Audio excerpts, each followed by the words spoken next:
But then the phones got flooded because I said I thought the Clintons had a point about this ABC miniseries. Oh, so the my path audience to 9/11. Right, they pretty dramatically disagreed with me. Yes. Really? Well, tell me both sides. What's your side on that?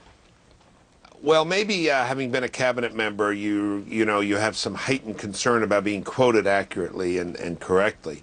Look, the path to 9/11 is strewn with a lot of problems, and I think there were problems in the Clinton administration. But that's no reason to falsify the record, falsify conversations by either the president or his leading people. It just shouldn't happen. Conservatives now have to be consistent, Soledad. When the Reagans, that show about the Reagans, CBS show, came out, had all sorts of distortions and misstatements. Conservatives went crazy and had it relegated somewhere. I don't know. Never appeared on CBS, so I think they should be consistent. And when ABC comes out and has conversations taking place among cabinet members on recent history, on matters that are still before us, I think they should correct those inaccuracies. But let me ask you about Sandy Berger specifically. Was he defamed by this scene as depicted, as none of us, at least I haven't seen it, you haven't seen it. Well, I've seen this scene, and you've seen this scene too. This scene is based on an internet myth. I did extensive reporting into the Clinton years, and as you say, I'm not afraid to take a few shots. Hold on one second, we're not hearing you, so start again. Was Sandy Berger defamed in this scene?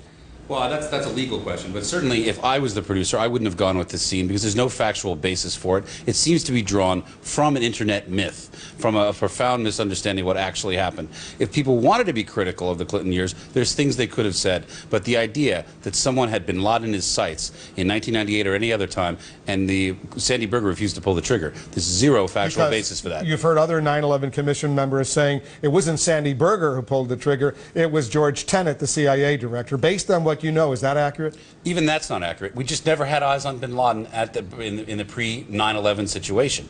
The 9/11 Commission investigated this. The House and Senate Joint Committee investigated this and published a 1,000-page report. I looked into it extensively. Most of the sources for my book, Losing bin Laden, are Clinton administration officials. There's just no basis for this at all. None.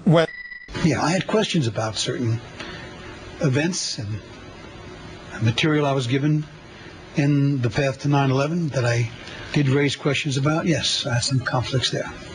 How was that met? With discussion,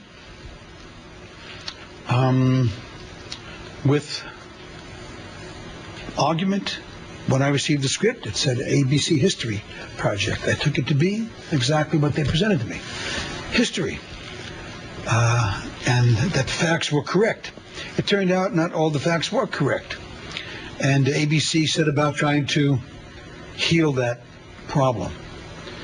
In some instances, it was too late because we had begun. Do you feel that anything should be changed in this film? Yes, I do. This is a tough issue. Sure.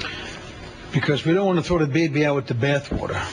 There are also quality issues raised in the film that our citizens should see and should be discussing amongst themselves. If in putting together certain facts, an untruth evolves from that, then that's wrong. You can compile certain things as long as the truth remains the truth. You can't put things together, compress them, and then distort the reality. The director has said, and this is a quote from the director, that this is an objective telling of the events of 9/11, not documentary. Of course, we have seen history dramatized all the time. And there are certain areas where creative license is taken in doing that. That's right. In the case of September 11th, though, do you feel that it is an absolute responsibility that it be factually accurate, even if it is a dramatization? Absolutely. You cannot cross the line from a conflation of events to a distortion of the event. No. Where we have distorted something, we made a mistake. And that should be corrected. It can be corrected. It can be corrected by the people getting involved in the story that they're going to see. ABC's new miniseries, The Path to 9/11, is raising the ire of former President Bill Clinton and some of his cabinet officials. ABC says the miniseries is not a documentary, but a dramatization based on the 9/11 Commission report, interviews, and other published materials. It depicts events leading up to the September 11th attacks. ABC doesn't seem very embarrassed about the fact that it is putting on a movie on a serious, sensitive topic on the 5th year anniversary of 9/11 that contains fiction. However, the folks at the newspaper trade journal editor and publisher have seen it. They received an advance copy of the film and have posted their own review on the site. Greg Mitchell is the editor of that trade journal. And Greg, former Secretary of State Madeleine Albright has called the TV film defamatory toward the Clinton administration. You've seen the film, is it? Well, I think that's be a matter of opinion, of course, but and there's no question that the film spreads some blame around, but there's also no question that it's heavily weighted against the Clinton administration. And I think one of the biggest problems is that there are, as they say, composite scenes, but there are really no composite characters. So you have Madeleine Albright, you have Sandy Berger, the Clinton advisor, who are there under their own names, clearly identified, and they're clearly the ones in the film who allegedly let Osama go. So you have a real problem when you have actual real people who are getting the finger pointed at them in what everyone would agree is the crime of the century. Let's do a little bit of truth squatting if we can. Since you've seen the movie, a few of the scenes, one has, as you mentioned, former National Security Advisor Sandy Berger refusing to give the CIA a go-ahead to take out Osama bin Laden. From your understanding, is this entirely accurate? No, actually it's entirely made up, which is one of the problems.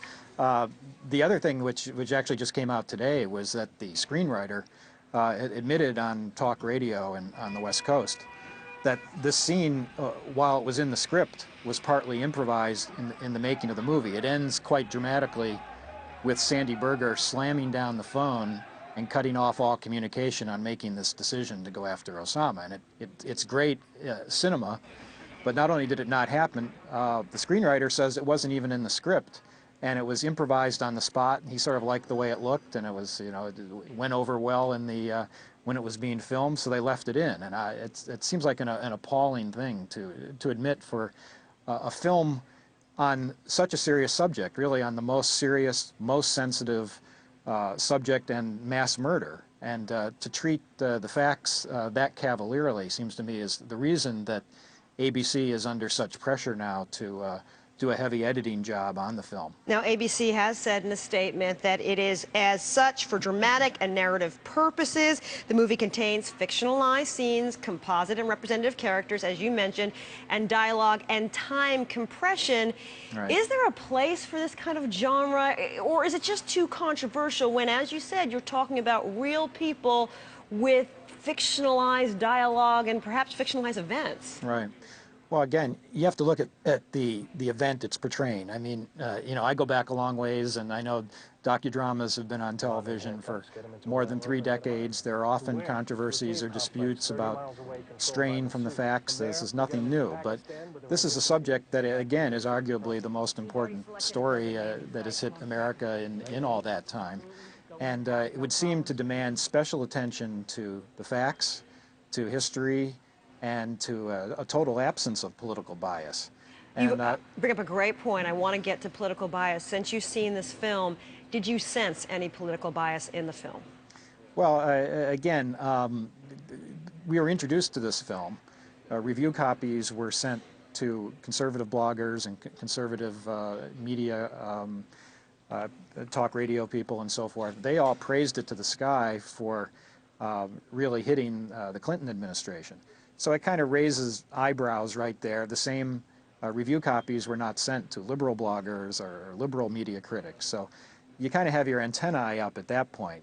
But when we reviewed the review copy, again, it was clear that it is definitely slanted against the Clinton administration and does not hit the Bush administration much at all. So I understand that they probably are editing it heavily now. It's interesting that they now say that today, they said that complaints about the film are irresponsible because they are still editing the film, yet they were very happy to send out review copies Reviews have already started appearing in magazines. Certainly they felt it was finished enough at that time to send it to reviewers, but now they're saying it's irresponsible to critique the film when they're still editing. And I'm sure they are editing, since they are under pressure from former President Clinton, other Clinton officials, and Richard Clark, Sure. Other people who are actually pictured in the film. So and Greg, quickly before I let you go, because we're running out of time here, is it a good movie? As we said in our story, I think it's very well shot. I think it's very interestingly done. I think there's some great camera work. I think there's some great editing.